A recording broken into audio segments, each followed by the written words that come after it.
Good evening, everybody.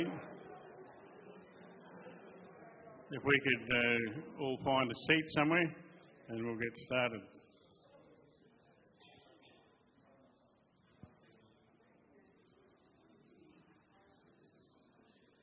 Well, welcome everybody to our meeting here tonight, and it's the largest attendance we've had this year and for quite some time, I think. So it's really good to see that that has happened, and perhaps that's a reflection on the topic and the speaker for tonight, which will all happen soon. And the weather. Okay, well, we can't do much about the weather. But welcome. The meeting is being live streamed, and I need to advise everybody about that. And we are getting responses from people around Australia that are watching it. So to those people who are watching it live, on live streaming, welcome to the meeting, and also to those who might see it a bit later. We welcome input from people who watch it on live stream so that we can gain from it as well. And one other thing that we've been talking about is perhaps some of the people who are watching on a live stream might be prepared to make a donation to FoLA, because there's quite a considerable additional cost each meeting for us to provide a live streaming service.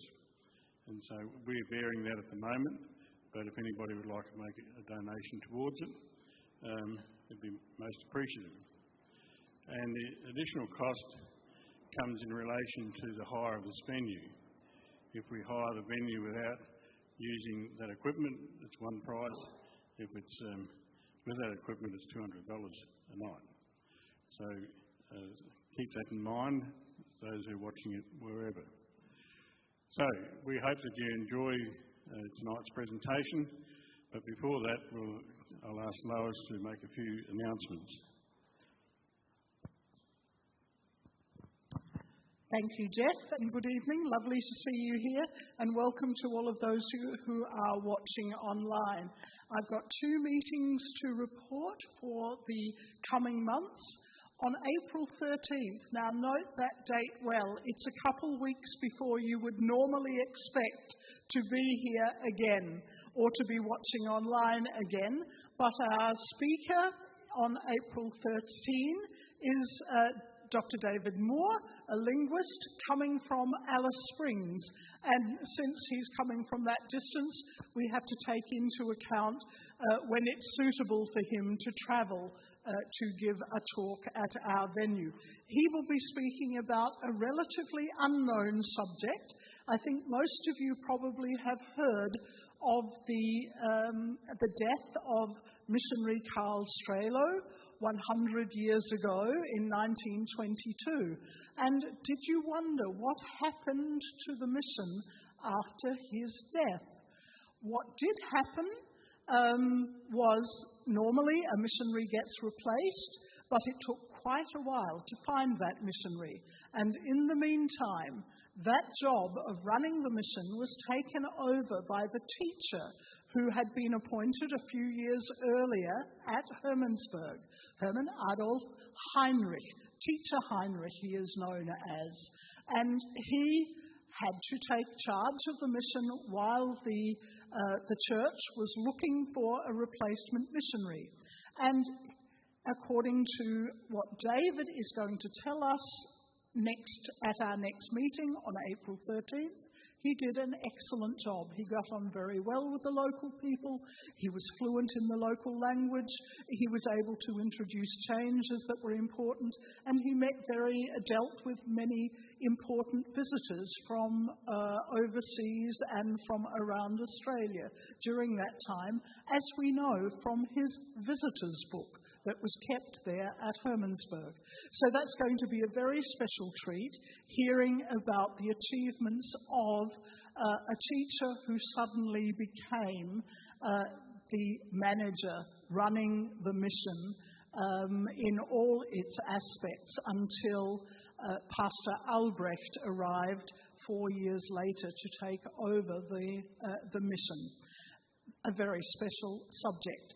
Then in May, we have our History Month here, South Australia's History Festival, a huge festival that runs right through the month of May, and our special speaker for May, on the 25th of May, here again, is an expert from the South Australian Museum, Dr. Philip Jones, who is a senior curator at the South Australian Museum, has published many books on Indigenous matters in South Australia, and has recently published a rather special book on George French Angus, the artist's son of George Fife Angus. You all know that name, how instrumental he was in bringing the Lutherans, the first Lutherans, to South Australia. He had a son who came here at 22 or something like that. He was an artist. He travelled around South Australia. He painted. If you have a mental image of Clemsig or of Bethany, it's George French Angus's image of those places that you have in mind. And of course, he illustrated a lot of the places that were connected with his father's project here in South Australia. But he also travelled beyond the settled areas, and he took a great interest in the Aboriginal people and their way of life and their artefacts. And so Philip Jones will be showing us the world, South Australia, as George French Angus saw in the mid-40s here, 1840s, a very important monument, illustration of South Australia at the time. That is part of our History Month offering here. The other is the German Heritage Research Group, which each year presents a seminar during the History Festival, and I'd ask Dr. Peter Micken to speak to us about that event and about our German Heritage Research Group in general. Peter, over to you. Thanks very much, Lois. Lots of fun. The German Heritage Research Group has organised a seminar again. How many people have been to one of those all-day seminars? You can see it's more popular than Cooper's, isn't it? So that's pretty good. So we've got another one that we've organised. This time it's on the 27th of May. It's in Langmile, Tanunda. The church is available again, and the facilities and resources there. And we've got one of the top caterers from the Barossa dealing with the bodily stuff. For the spiritual stuff, the topic is on connections. Now, when people came to South Australia, German-speaking, they were not isolated from the continent, you know. So despite ships and sinking and people disappearing and dying on voyages, there were still contacts made. And the contacts were of many sorts. There were personal family contacts. There were business contacts. There were church contacts. There were trade contacts. And there were also study contacts between countries. Many stories. So if you are not familiar with the format, there are brief presentations of about 10-15 minutes on a particular topic, and then there's time for talk and discussion. It's a full-day seminar, and at the next FoLA meeting on April the 13th, there will be registration forms available. And we really urge you to participate. This is an organised program with 4 institutions. There's you, Friends of the Lutheran Archives, the Barossa German Language Association, which on Monday has got a world-famous Mason talking in German at 1 o'clock in Tanunda, Langmile, next Monday. The world-famous Mason is rebuilding the great cathedral that was burnt down in Paris, and is involved in that and is involved in other activities like that. But it is the German Heritage Research Group that is responsible primarily for the program. We need young faces. And when I look around here, I can see so many young people. I'm delighted, and I can see that you're going to rush me after this meeting and say, I would love to become a member of the German Heritage Research Group. It is a relaxed research group that normally dines in the club at Adelaide University in order to work out the program. And the reason why we have it there is because Lois loves her red, and they have some very good red wine. But we urge you to participate. You could talk to Lois, you could talk to Gilbert Matern, who's in the back, or myself after this meeting. We would really enjoy people joining us. It requires a relaxed but clearly motivated group of people who do it. And normally towards the end of the year, we start to plan the program. Lois has usually been working on it for about 2 years beforehand, which helps. And then the organisation is done together with the Barossa German Language Association, which is very well organised in doing the venue, meals and everything. All-day seminar, 27th of May, German Heritage Research Group membership. Please come and join us. Thank you. Thank you, Peter. I can certainly vouch for that. I was chairman of that seminar for a few years, and seem to be getting more people each year. Perhaps in our welcome tonight, I should say welcome back to Pastor Malcolm Peck.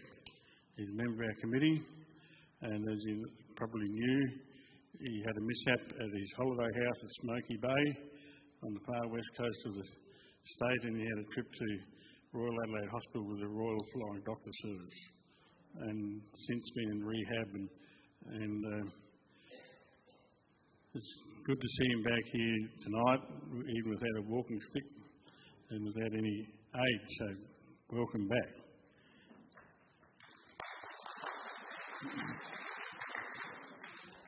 Now to our topic for tonight is a presentation from Lyall, and I'll ask Margaret Modra to introduce the speaker if he really needs introduction.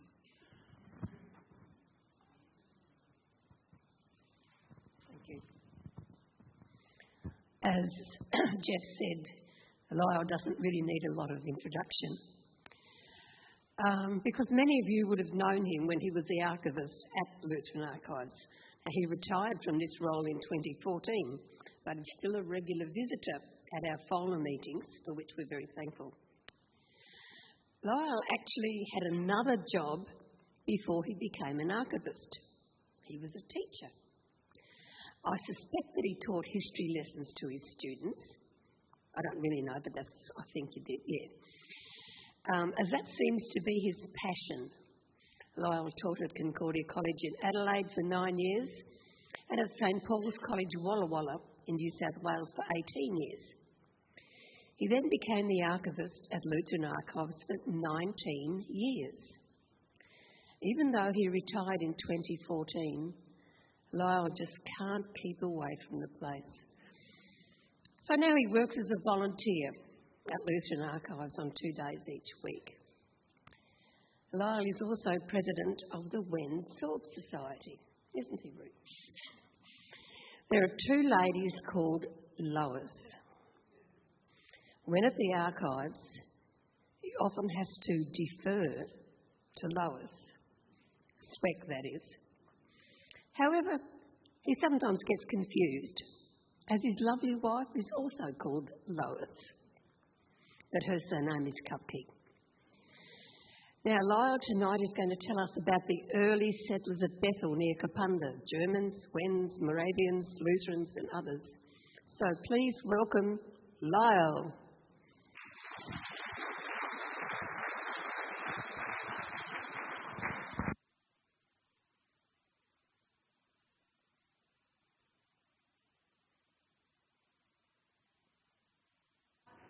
Is that working?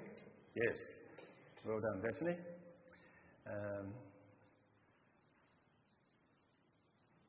Bethel has a fascinating story. Bethel, that little country, quiet country district in South Australia. It's an interesting community because of all the different groups that settled there. It's the only Moravian settlement in Australia. It has Germans and Wends living there. It has a Moravian church, or had a Moravian church, 2 Lutheran churches, and a breakaway group. And it's that story that I'm going to tell you today. Next. It began in 1856 as a Moravian settlement under the leadership of the Moravian Brethren pastor Christoph Samuel Daniel Schoendorf. In November 1855, Pastor Schoendorf purchased 3 square miles. Now that's 1,912 acres, or if you're familiar with hectares, 774 hectares of land, 9 kilometres west of the town of Kapunda. Copper mining had already been occurring there at Kapunda for over 10 years. So Kapunda was a busy and wealthy town. The land that Schoendorf bought, sections 259, 260 and 261 in the Hundred of Light, cost a total of £3,124. On a small area of 35 acres, or 14 hectares in the middle, they built a settlement with houses clustered together. They called their community Bethel, a biblical name meaning house of God. Now, if we can have the next screen, please. On the map, on the right-hand side of the map, I have circled the town of Kapunda, the copper mining town. On the left-hand side, I have circled the little settlement of Linwood on the main North Road that some of you may be familiar with on the River Light. In the middle, in yellow, is Bethel. And above the yellow section is a little triangle, and that's the position of the highest mountain there, Mount Light, in the range that is just behind the settlement. The 3 sections in yellow are sections 259, 260 and 261. 3 square miles. Now you can see there are 3 squares there. So they are 1 mile by 1 mile square, each of them. 640 acres in each square mile, isn't that correct? You remember that? Yeah, good on you, well done. Okay, in the middle of that yellow box, I've put a red dot. Can you see that? And that's roughly the position of their first settlement, the Moravian settlement. Well, we'll go on to the next one. Who are the Moravians? The Moravian Brethren Church, also known as the Unitas Fratrum, which is Latin, meaning the unity of the brethren, is one of the oldest Protestant denominations in the world. Denominations of Christianity, that is. Its origins are with the reformer Jan Hus in the 15th century in Bohemia, which is in modern-day Czech Republic. He was martyred in 1415, but his supporters included the Bohemian king, and they continued to follow his teachings, and the church in Bohemia grew. However, in the Counter-Reformation of the 1600s, the church was persecuted and members fled to other parts of Europe. One group hid in the neighbouring state of Moravia, which is in modern-day Slovakia. In 1722, the Moravian group approached the pious Lutheran nobleman in Saxony and asked for his assistance. His name, Count Nicholas Ludwig von Zinzendorf, agreed to allow them to settle on his estate, where they then established the town of Herrenhut, a term meaning under the Lord's protection. This town has become the centre of the worldwide Moravian Church, Moravian Brethren Church today. Some of their notable features are listed there. Number one, simplicity of faith and worship. Their church buildings are simple and plain, in contrast to the elaborate buildings and decorations that you see in many mainstream Christian churches in Europe today. Secondly, they have a belief in the equality of all believers. Thirdly, they have a passion for mission. They had the first Protestant missions in the 1700s.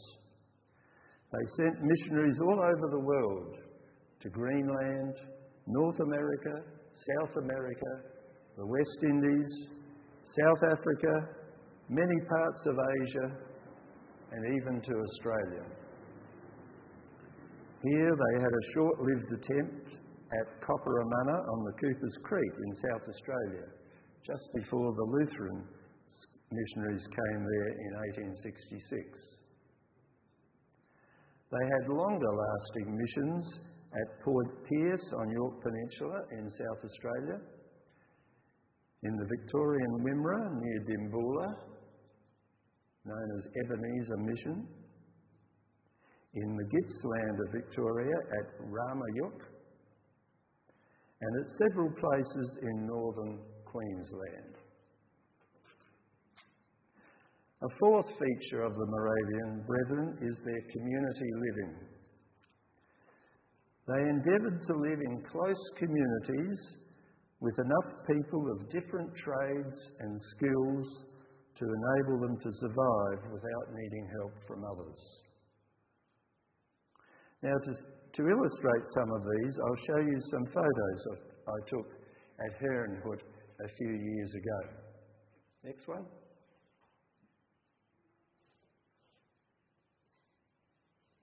Next screen, please. Oh, we've had that one. Next one.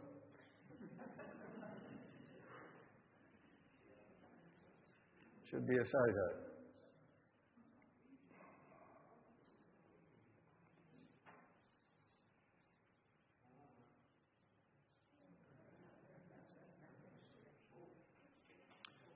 I have a commercial break.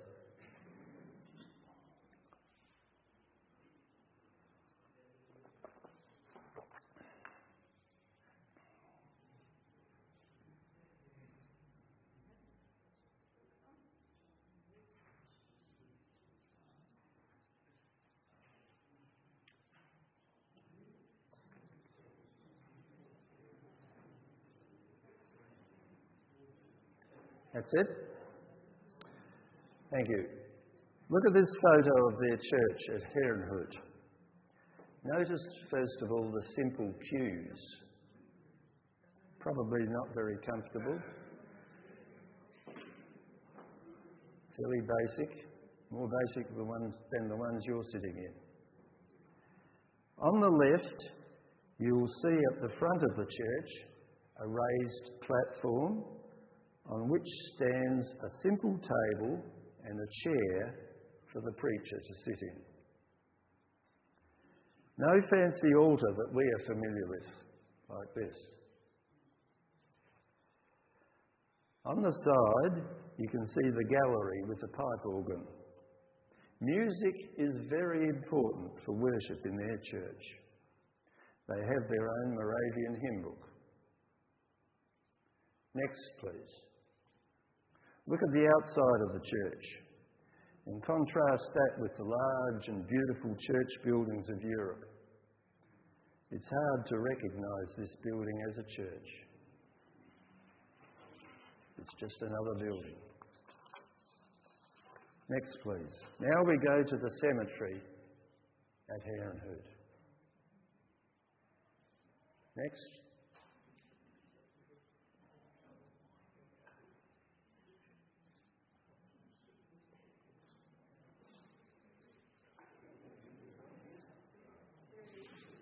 Good. Notice the stones lying flat on the ground. They are all the same size, and they all have the same few details: the name of the person, the date of their birth, and the date of their death. That's all. Equal in life, equal in death. Next. So to go back to the Moravians in South Australia. Now, when I say Moravians, I don't mean that they came from the state of Moravia. These people were Germans who belonged to the Moravian Church. They had come with other Germans in the large migration of Germans to South Australia in the 1840s and 1850s. Most Germans were Lutherans, as we know. But a few had joined the Moravian Church in Europe, and in 1851, about 50 Moravians were living at Lights Pass here in the Barossa Valley. Now, these Moravians wrote to their church headquarters in Herrenhout and requested that they send them a pastor. And in 1854, Pastor Schoendorf was sent to minister to them. Now, who was he?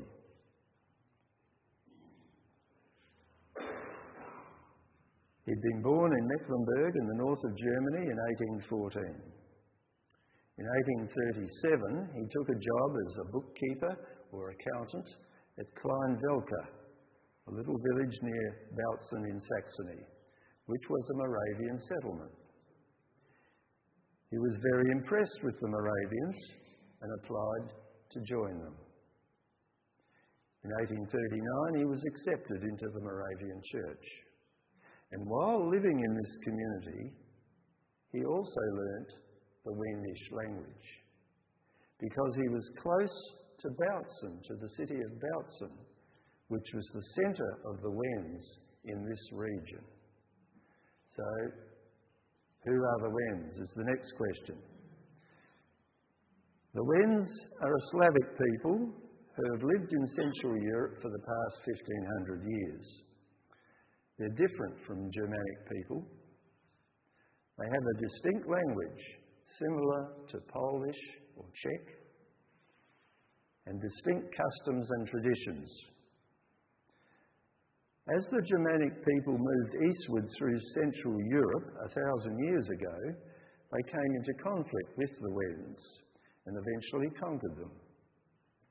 Most of the Wendish people assimilated into the German population, but some retained their distinctive Wendish language and culture and still maintain it today. Around 60,000 Wends live in an area known as Lusatia in English, or Lausitz, known as Lausitz in German. Lusatia is centred around the two cities of Cottbus in the state of Brandenburg in the north and Bautzen in the state of Saxony in the south. The Wends are also known as Sorbs, not to be confused with Serbs in Serbia. In the years 1848 to 1860, through the 1850s, about 2,000 Wends migrated to South Australia and Victoria. Next, please. Right, look at the map of Lusatia marked in green. See the city of Cottbus at the top and Bautzen at the bottom near the Czech border. The blue line between the cities represents the river Spree, which flows northward and on to Berlin. Now look to the left, look at the outline map of modern Germany, and you can see the green section representing Lusatia, southeast from Berlin, and bordering with the Czech Republic on the south and Poland on the east. And the blue, red and white flag is the flag of Lusatia today. The photo of the girl on the right shows her wearing a dancing costume from a dancing group in one of the Wendish villages. Next, please. Here is a photo of the city of Bautzen that I mentioned before. In the foreground, the river Spree is flowing past. You can see the walls around the old city and the towers. This city was not destroyed during the Second World War and still retains its medieval character. It's the centre of Wendish or Sorbian culture in Upper Lusatia. There is a Sorb museum and a Sorb institute there, which promote their culture. Street signs are bilingual in German and Sorbian. Sorbian or Wendish. Next, please. Now look at the modern map of this area. At the top in the circle is the city of Bautzen. Just above it, marked with a rectangle, is the village of Klein-Velka, where Schoendorf was working. You can see how close they are to each other. To the east of Bautzen is an area from which many Wends left to migrate to Australia. And at the bottom, I have circled the town of Herrenhut, the centre of the Moravian Brethren. Bautzen and Herrenhut are only about 30 kilometres apart. So you can see that these Wends would have been familiar with the Moravian Church. Next, please. So back to the story of Christoph Schoendorf. In 1839, he became a member of the Moravian Church. In 1845, he worked as a tutor in Polish Russia. Then he went to Switzerland for a time, and then back to Polish Russia. And in this time, he felt the call to be a Moravian pastor, and he applied to the church.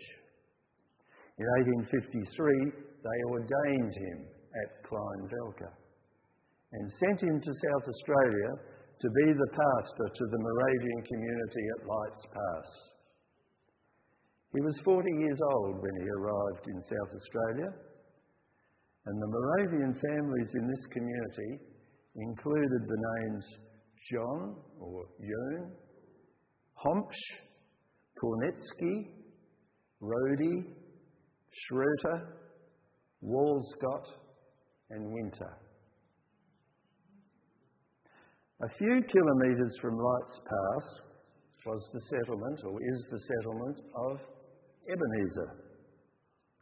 This was first settled in 1852 by a large group of Wends from Upper Lusatia near Bautzen, under the leadership of Johann Swar. These were Lutherans, but they only occasionally had the services of a Lutheran pastor, Meyer, from Bethany, who was busy ministering to Lutherans all over the Barossa. They wanted a preacher who could speak their Wendish language. When Pastor Schoendorf arrived at Lights Pass, the Ebenezer Wends were pleased to go to his services at Lights Pass, and they even asked him to preach at Ebenezer, which he agreed to do every 2 or 3 weeks. Although we know he could speak Wendish to the Wends, we have no evidence that he actually preached in Wendish. Nevertheless, these Ebenezer Wends were happy with his services to them. He baptised their children and conducted their marriages. Next, please. However, Schoendorf did not want to stay at Lights Pass. He had the idea of forming a separate Moravian community.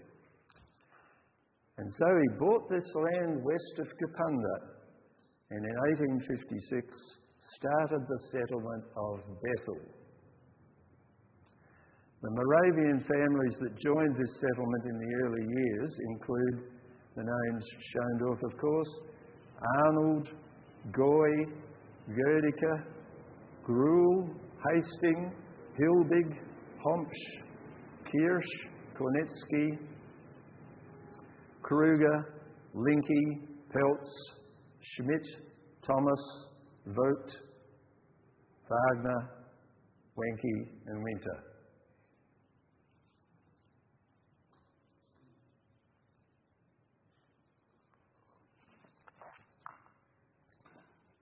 You can see it's quite a large community, a large number of names there. They quickly built homes and a building to serve as a church and school. These were built in a central location.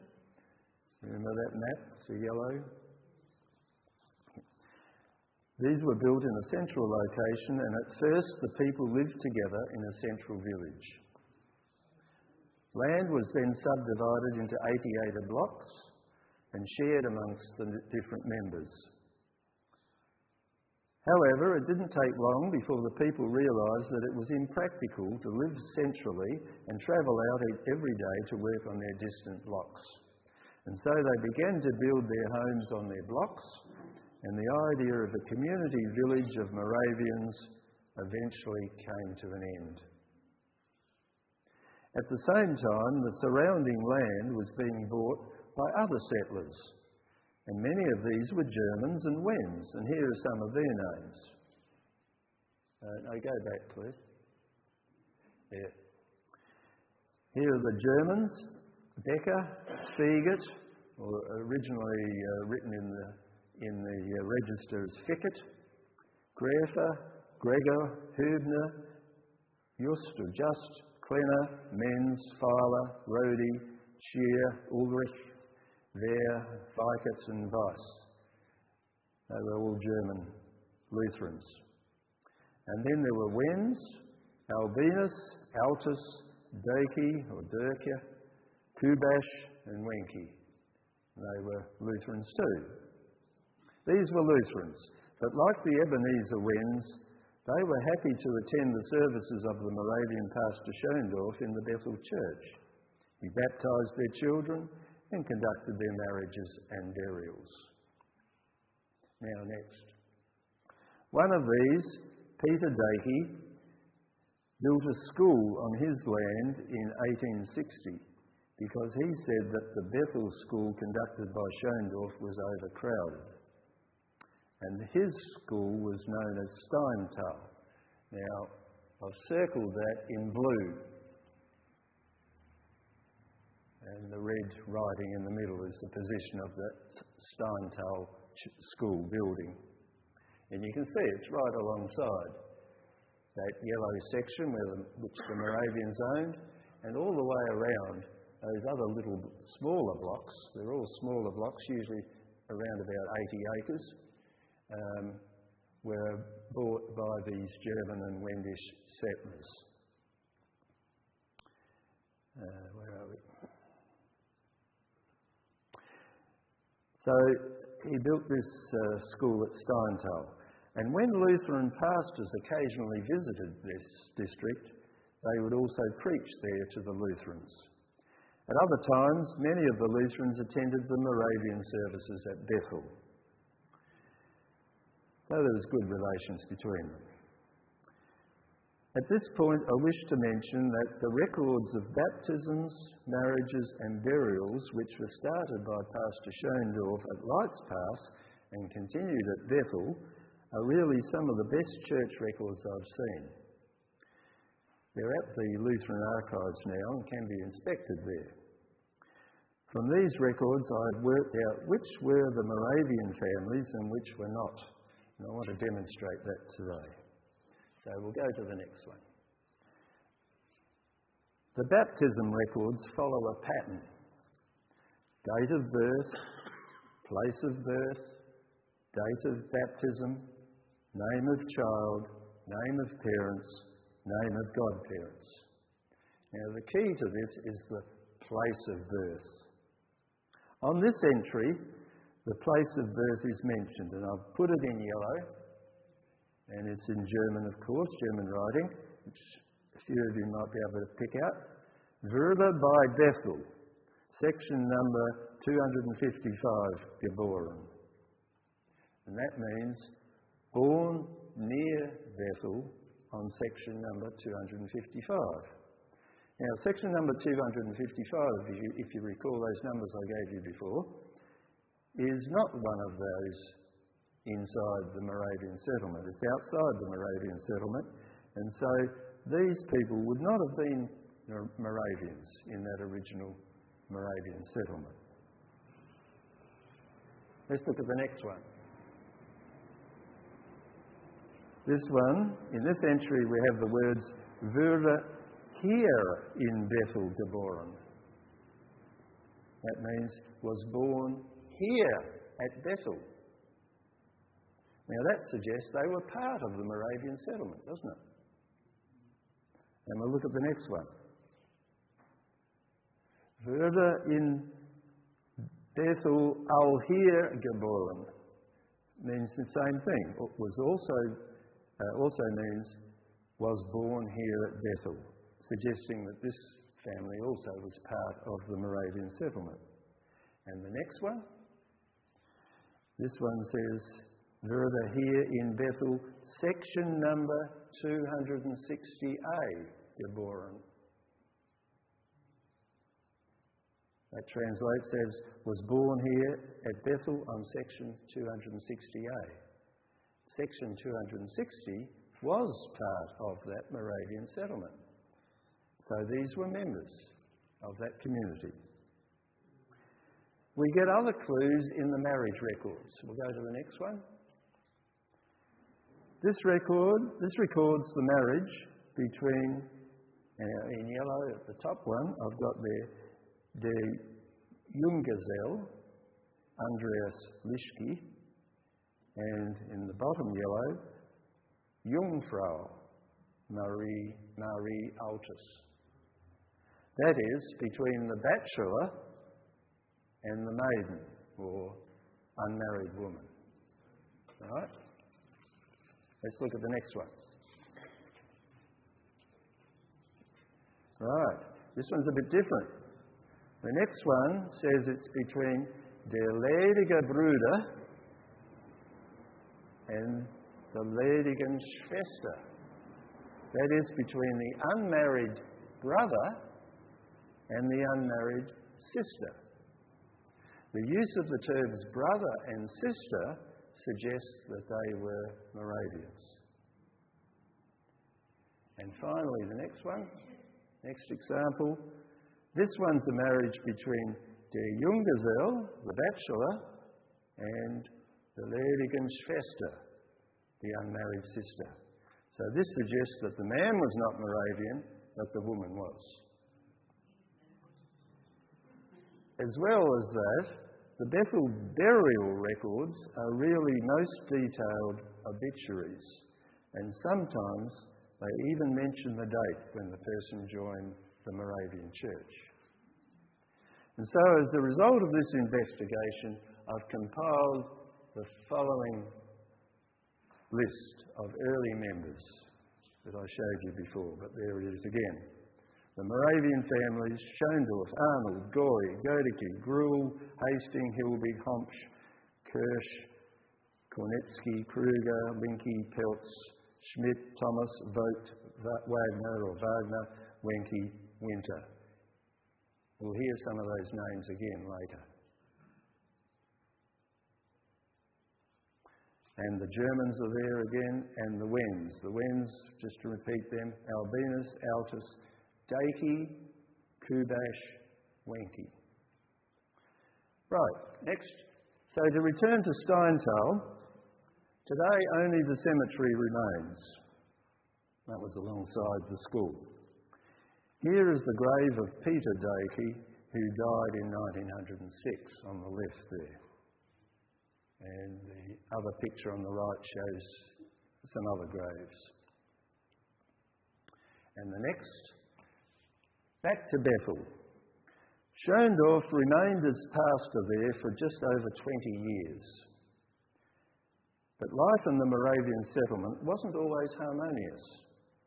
At some stage, one of the members discovered that they didn't have any claim on the individual blocks of land that had been given to them and on which they had built their homes and worked their land.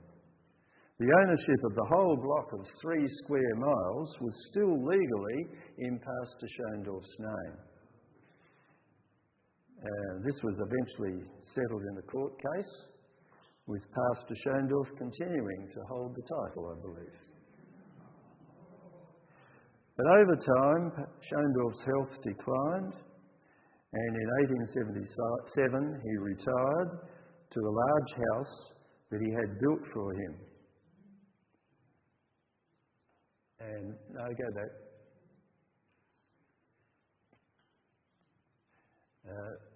The photo on the left shows the house from a distance, from looking from where the Bethel Church is today.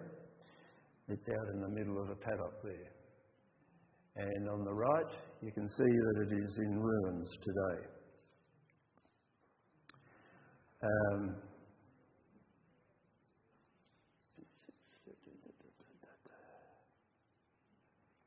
Yes, go on to the next one, please.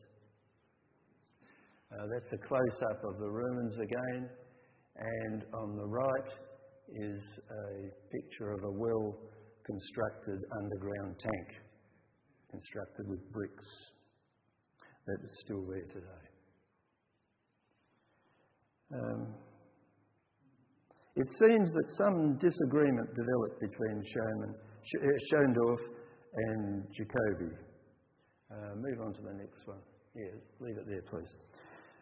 When a few people came to Schoendorf instead of Jacobi for baptisms, Jacobi protested and appealed to the authorities at Herrnhut for their decision. They supported Jacobi. When Schoendorf persisted, he was excommunicated. He continued to minister to a small, loyal group until his death 20 years later. A small cemetery with 12 graves remains next to the ruins of his house, and he is buried in the middle. And that shows the cemetery on the left, and there's a stone there in the middle, roughly. You can possibly pick out the white stone. That's his grave. Close-up of it on the right. Number 10, I think it is it? Number 10 with his name on it. You have to walk across a paddock to get to it. I'm not sure whether there's legally public access or not. I know when I took Gertrude Marling and she wanted to see his grave, I said, you have to walk through private property. Yeah. There may be an easement, I'm not sure. I've never checked. I've just tiptoed through. Right. During Pastor Jacobi's... Oh, excuse me.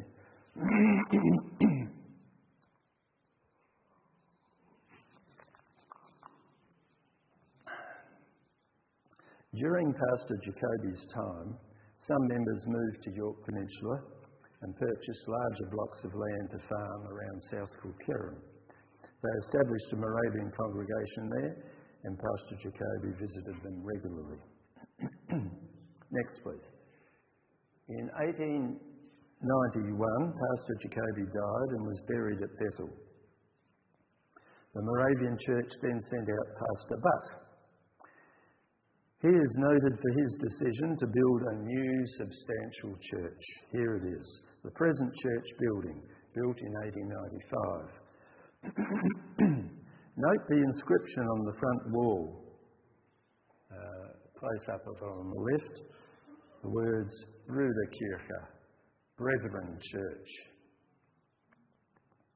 Next, please. There is another interesting feature at the front. Look at the entrance to the porch. On the left, there are steps up to a door. But on the right, hidden on this photo, there are also steps to another door. Men entered through the left door and sat on the left side of the church. Women and children entered through the right door and sat on the right side of the church. No mixing allowed in church. Now, some of you may well remember this custom of sitting separately also existed in the Lutheran Church in Australia. In my congregation in my childhood, in the 1950s and 60s, I recall 4 older couples who sat apart, men on the left, women on the right. My grandparents were one of these. And men received the Holy Communion before the women. Now, inside the church, you can see on the other photo the gallery, the present-day gallery at the rear of the church. Next, please. In 1907, Pastor Buck returned to Germany. The congregation asked the church authorities at Herrenhut for a replacement pastor, but they refused to send one. So what were they to do? They applied to join the Lutheran Church, the small Emmanuel Synod AAG, and were sent Pastor Beman from New South Wales. Then the Steintal congregation closed their church and school, and its members joined in with the Bethel Lutheran congregation now. Next, please. At this point, I wish to mention that the Moravian pastors and members at Bethel and South Kilkerran regularly reported to the headquarters at Herrenhut in Germany. In their archives at Herrenhut, the correspondence between them is all well preserved. This photo shows the archivist with the box relating to Bethel. I think it would be very interesting to find out what is in this file. I know that Lyall Kupke has had a look at it a few years ago and photocopied a few letters. But there would be a fascinating story there if someone had the time to explore it. And as Lois says, probably a PhD thesis. I asked the archivist if they would ever digitise this file, but he said it has too low a priority for them. This congregation is such a small part of the larger story of Moravians throughout the world. Now, with becoming a Lutheran congregation, the Bethel people were faced with certain changes. Next, please. First of all, inside the church building. The photo on the left shows the Moravian setup with the table and chair at the front, just as we saw earlier at Herrenhut today. The photo on the right shows the interior a few years ago with the traditional Lutheran altar. However, the Lutheran altars in 1907 usually had a pulpit overhanging the altar. Next. Like that one. This is a photo of Peter's Hill Church. This was the custom in Lutheran churches in the 19th century, the pulpit overhanging the altar. It was only in the 1920s and 30s that many remodelled their altars and placed the pulpit separately to the side. Let's have a look at the Bethel Cemetery. Here on the left is the entrance arch with the words, "It is appointed unto men once to die, but after this the judgment." A sombre warning to all. But on the back, on the right, which you read as you leave the cemetery, we have a more comforting message. "Christ is the resurrection and the life. He that believeth in me, though he were dead, yet shall he live." Next. In the old section, we have the Moravian graves. This photo shows the Moravian section in the foreground. women on one side, men on the other. Notice the gravestones that are flat on the ground. The next photos show close-ups of the headstones. There we are. On the left is August Winter, with his name, date of birth, date of death, and the word heimgegangen, gone home, gone to his heavenly home. This is the traditional style that we saw earlier in the Moravian cemetery at Herrenhout. The photo on the right has merely the number of the grave and the name of the person, A.R. Hübner, my great-great-grandmother. She didn't get a large headstone, either because she was not a member of the Moravian congregation or perhaps because her husband then left the district and moved to New South Wales to join his son. Next, here are two more headstones. On the left is Pastor Jacoby, who died in 1891. And on the right is Adam Wenke, who died in 1911, one of those Wends. The headstones would have been laid flat on the ground originally, but at some stage the graves have been renovated and the headstones have been placed upright. Next. Here are two more which have additional stones added recently by descendants to provide more information. Johann Dake and Anna Kubash-Nee Dake, who arrived in South Australia in 1855 on the ship Bielefeld. And the next. Here's another commemorating Friedrich Wilhelm Rode and his wife Charlotte, who arrived on the Wandram in 1854. The traditional Moravian headstone is again being placed upright more recently. But look at the grave on the right. Johann Ernst Dake and his wife Augusta Louisa Friederike. She died in 1912 and he in 1940. What do you notice about the headstone? They look just like those in so many Lutheran cemeteries of this period, as we saw earlier at Steintal. A lot more decorative than the plain Moravian stones, with hymn verses to console the grieving family, and standing upright. So changing the church from Moravian to Lutheran is reflected in the style of the headstones in this cemetery. These are two of the changes that occurred when they joined the Lutheran Church, the change of the altar and the change of the cemetery. However, not everything changed. They did retain their Moravian hymn book for some years afterwards. It is likely there were other changes too, because within a few years there were disagreements in the congregation. As in many communities, people generally don't like to make too many radical changes at once. So I think that was the problem here when the Lutheran pastor came. He made so many changes that he upset some of the former Moravian members. And there may have been personality issues too. So that in 1910 we have a schism.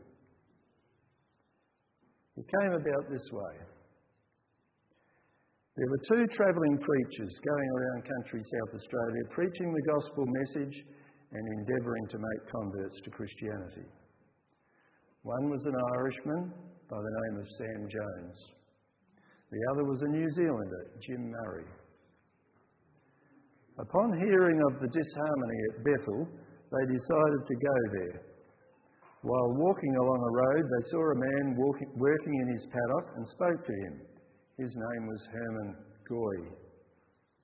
They asked if they could hold a gospel meeting in the district. Goy told them to ask the Lutheran pastor. If he wouldn't let them use the church, they should ask the bandmaster if they could use the band hall.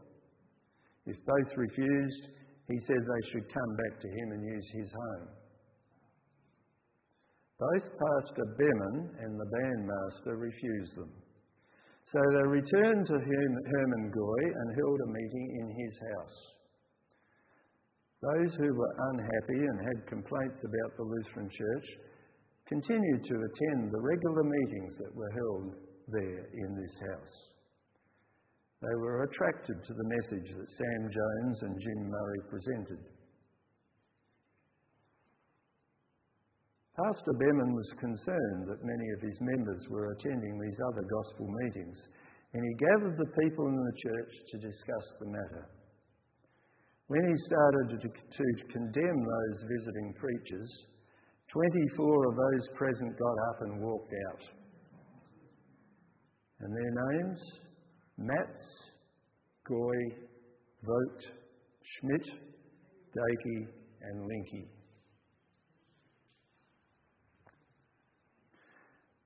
These accepted the teachings of the travelling preachers. They were baptised by immersion in the river.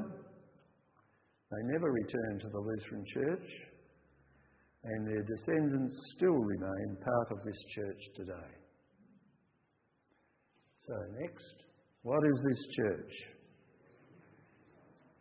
It's the church with no name. Of course, they've been given names by others over the years.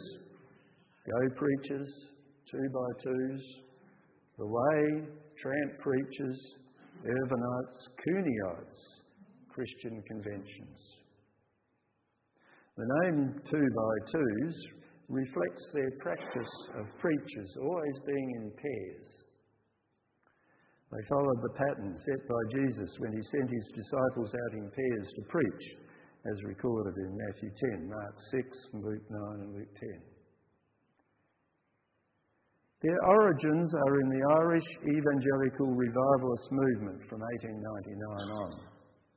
Their founder was William Irvine, hence the name Irvinites, and a close follower, Edward Cooney, hence the name Cooneyite.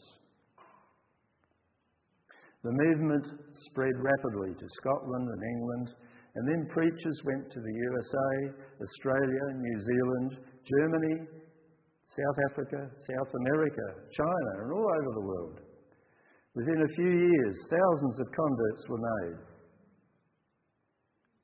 When Irvine adopted Adventist teachings and moved to Jerusalem to await the second coming of Christ, he was rejected by the other church leaders of this church. He died in Jerusalem in 1947. Edward Cooney was also rejected. He moved to Australia and lived with loyal supporters at Mildura until his death there in 1961.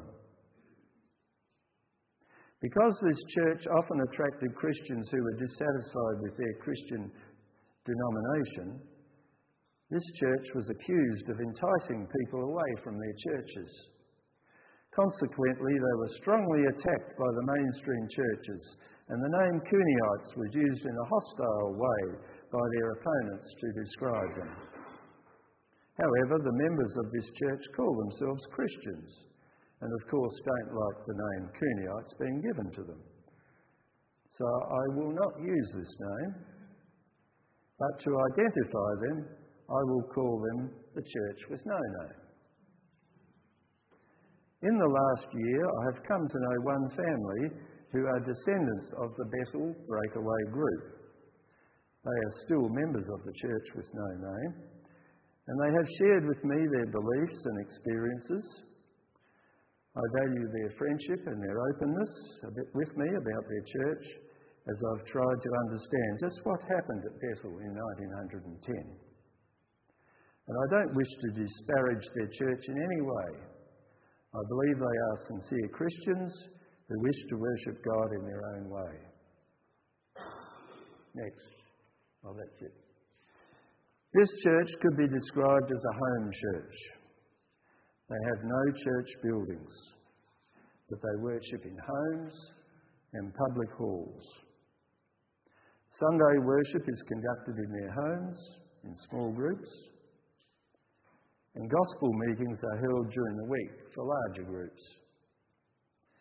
There are always 2 preachers at gospel meetings. each delivering a sermon. The services have no elaborate liturgy, just hymns, sermons and prayers.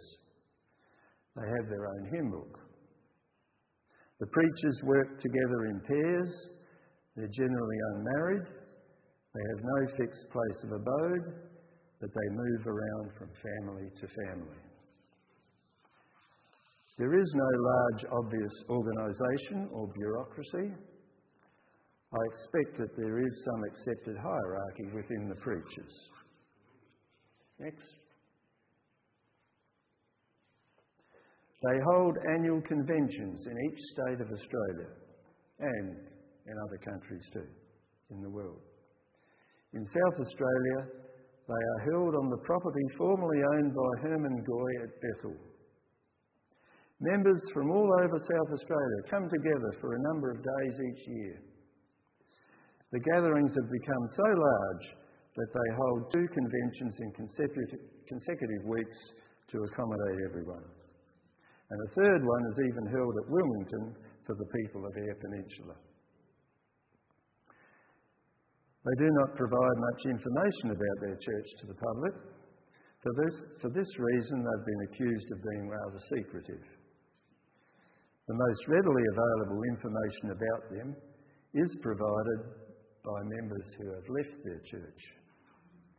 A website titled Telling the Truth, compiled by former members, contains a lot of detail about the history of this church. I'm interested to compare the teachings and practices of this church with that of the Moravian Brethren church. Some common features are evident to me. Both churches have a passion for mission, for spreading the gospel message. The church with no name call their preachers missionaries and continue to send them to countries throughout the world. Both churches have an emphasis on the equality of the leaders. No big hierarchy within their churches. Both churches have strong feelings of community of believers. There is a lot of care for members within the church. So why did the schism occur at Bethel in 1910? I suspect that the attitudes have caused friction. The visiting preachers of the church with no name promoted ideas which were similar to the Moravian ideas and thus attracted them. The families that broke away were all former Moravians or related to them. The Goy, Linke, Schmidt and Vogt families were former members of the Moravian congregation, while the Datey and Matz families had intermarried with them. Next.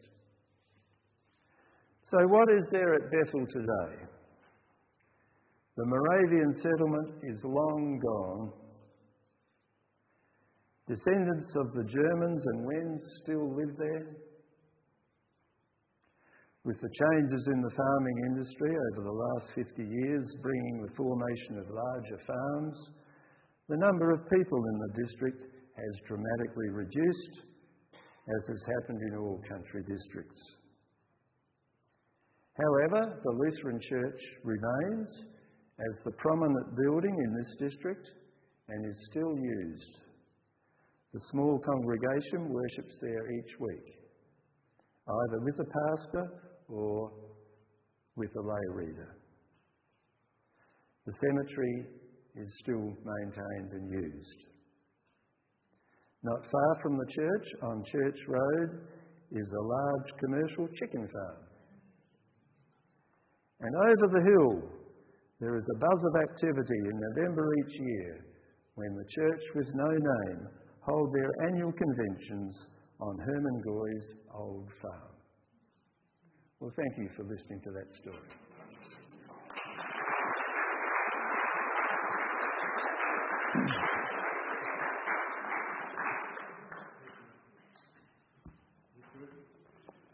Thank you, Lyall. Now, the opportunity for anybody to ask questions, and if you can wait until I get the microphone to you.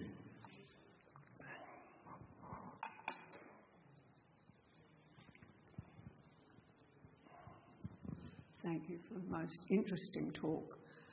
The funds that Pastor Schwandel brought with him for his £3,000 to buy the land, how did they come about?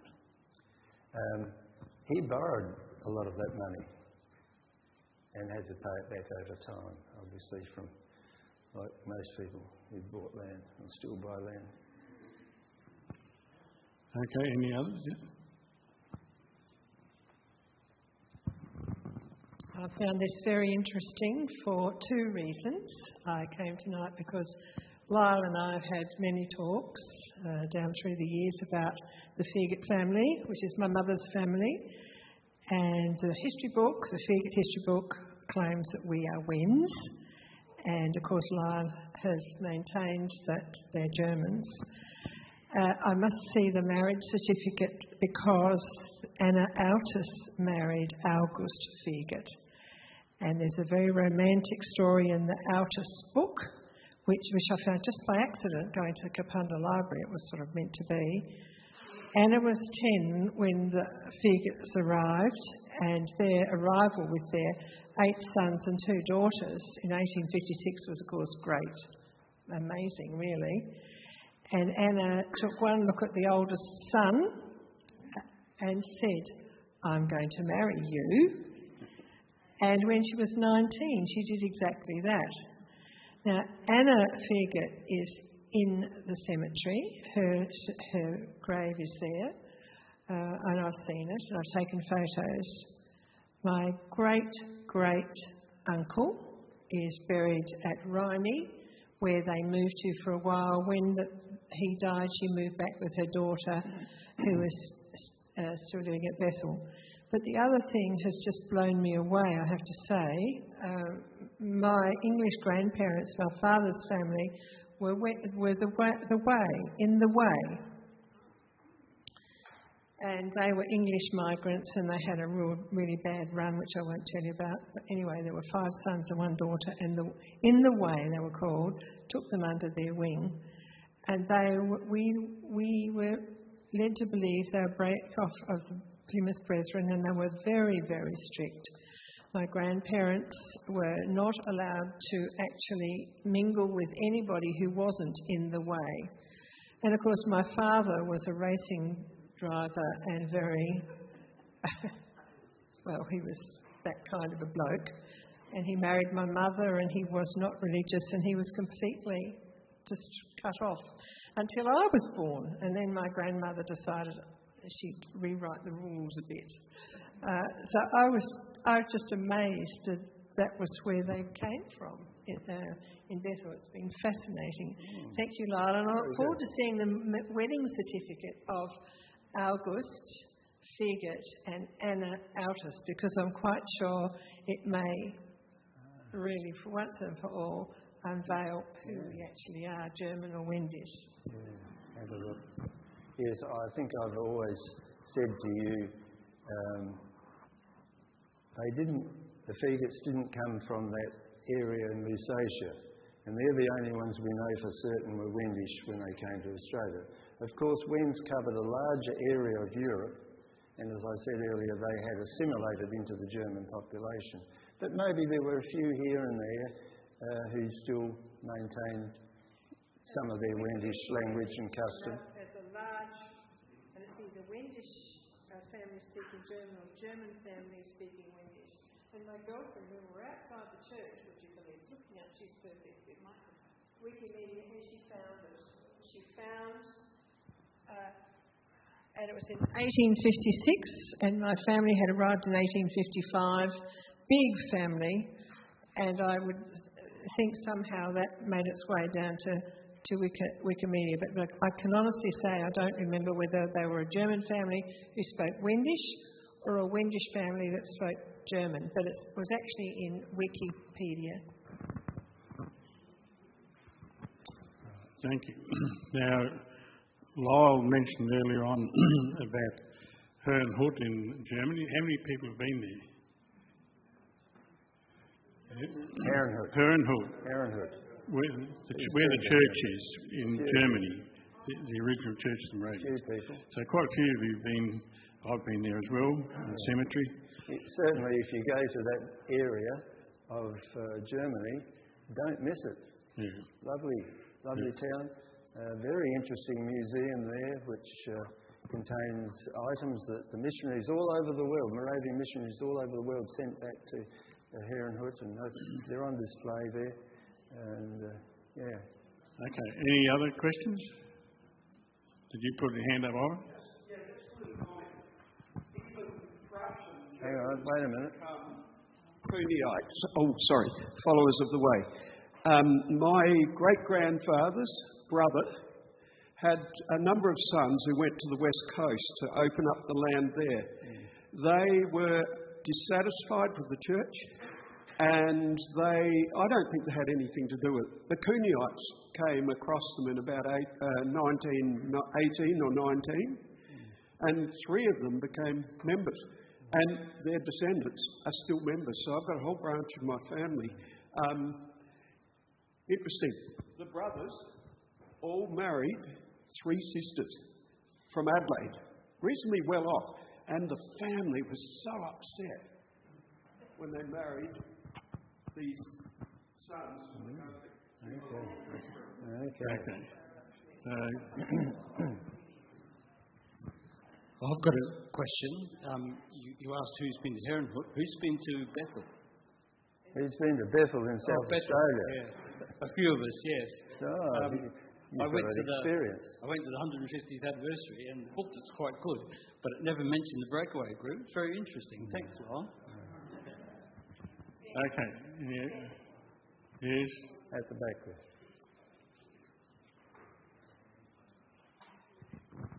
Yes, thank you. Lyall, that's been really interesting, and I really appreciate what you've told us about Bethel. I've got a lot of links with the place because my mum was a Vogt, and the Pelses and the Schmitz are all part of that family group. And you've answered some questions. I don't really have a question for you, but I think you've answered some questions in my mind about the influences on in my mother's family and her upbringing, which led to her being baptised by immersion in 1969. She always struggled with infant baptism, and I think her father Arthur Vogt also, and her mother was a Linky as well. So it wasn't talked about in those days, really, this background, and I was vaguely aware that Moravians were involved. I really wasn't involved, occasionally Cooneites were talked about, the church with no name was talked about, but it was like something out there, and I really didn't know much about it at all. And I think you filled in a few gaps for me, and I've had the privilege of, preaching at Bethel as well at the Pelts reunion, and it's a beautiful church, and I'm so glad it's still continuing, as many of our churches have closed, but this one has just got such great history, and I really thank you for that.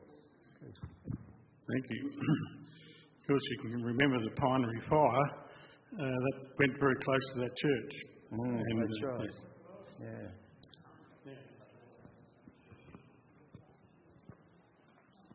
Thanks for the talk, Lyall. That was really fascinating. Can you tell us whether the Moravian Brethren are similar to some of the other Brethren churches that are incredibly strict and quite secretive, or are they different again?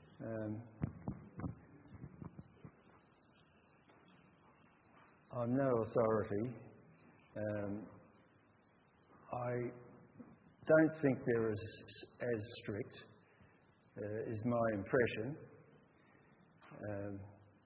The groups like the Exclusive Brethren and the Plymouth Brethren, you often hear about being very strict. I don't think the Moravians are as strict as them, but I might be wrong. How do you measure these things?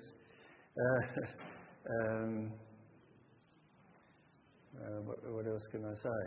I don't know. Probably can't really say much more. Greg might have a better idea. Would have a better idea. Yes, the origins are very different.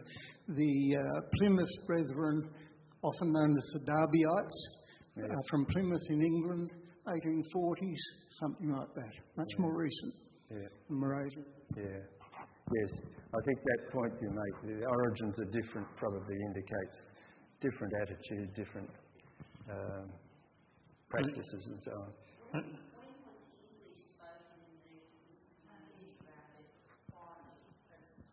When was English spoken in the Bethel district? I wouldn't know.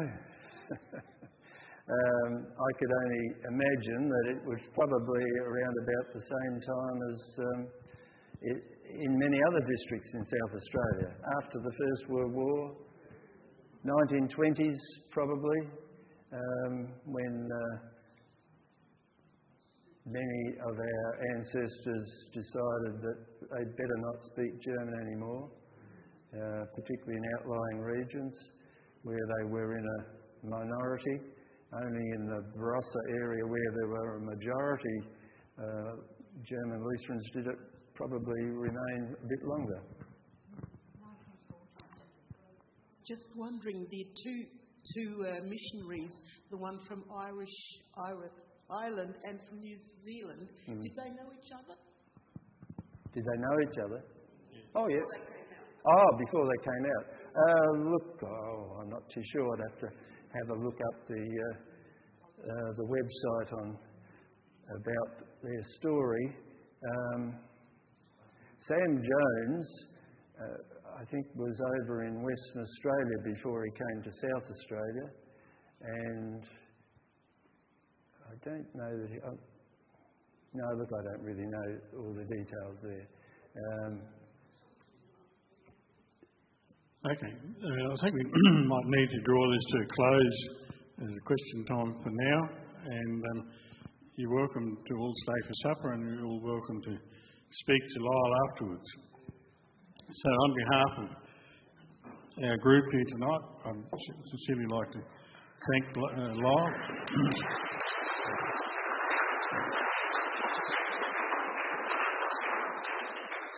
It's a topic that he's taken great interest in over a long period of time, and in more recent times he gave a similar but not exactly the same presentation in a Zoom meeting of the Germanic group of the Genealogical Society of South Australia, and that was also very well received by the people that participated in the Zoom meeting and from people much further afield as well. And so tonight's meeting attendance here sort of indicates the interest in this topic as well, and it's very well presented by Lyall, and we thank you most sincerely, Lyall, for all the effort you put into this, and you can see from the attendance and the questions here that everybody's really appreciative of it. And over here, I'm sure you could see there's 2 bottles of wine here for a while already.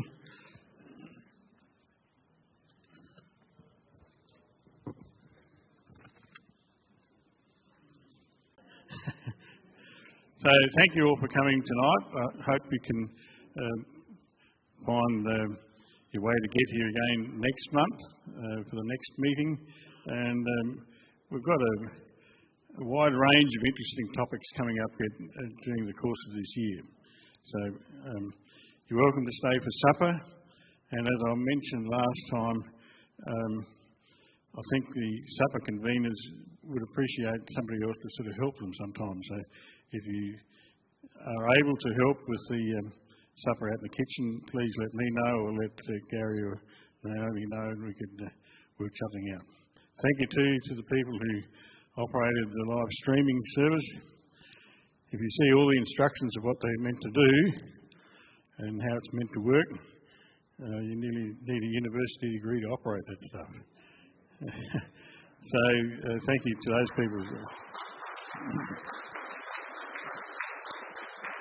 We put out a request for helpers in that field, and we've got 2 teams of people now that are prepared to help here, and we're also very appreciative of the staff at Lutheran Archives for preparing a screed of what really all needs to be done to make it work. And we also appreciate feedback from people who watch the live stream to let us know what we can do to improve the service outside of this room. So thank you all again for coming, and please join us for some supper over in the supper room. So look, there's books out here if you want to have a look at some, and Helen has just shown some here. This one here, this Hermannsburg book, is quite recent.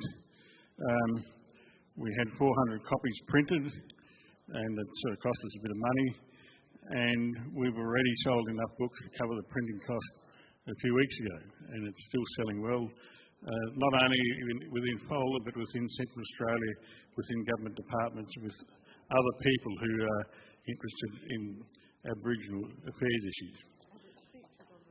Yeah. So we've got our latest newsletter here, which you might have received or will be receiving, because together with for members, together with the newsletter, the journal, which has just come out, it's all being posted to you, the journal, a newsletter, and an invoice for your membership. So if you haven't got it yet, it'll be in the mail, you should get it shortly. Thank you. If you haven't signed the attendance record, please do that as well.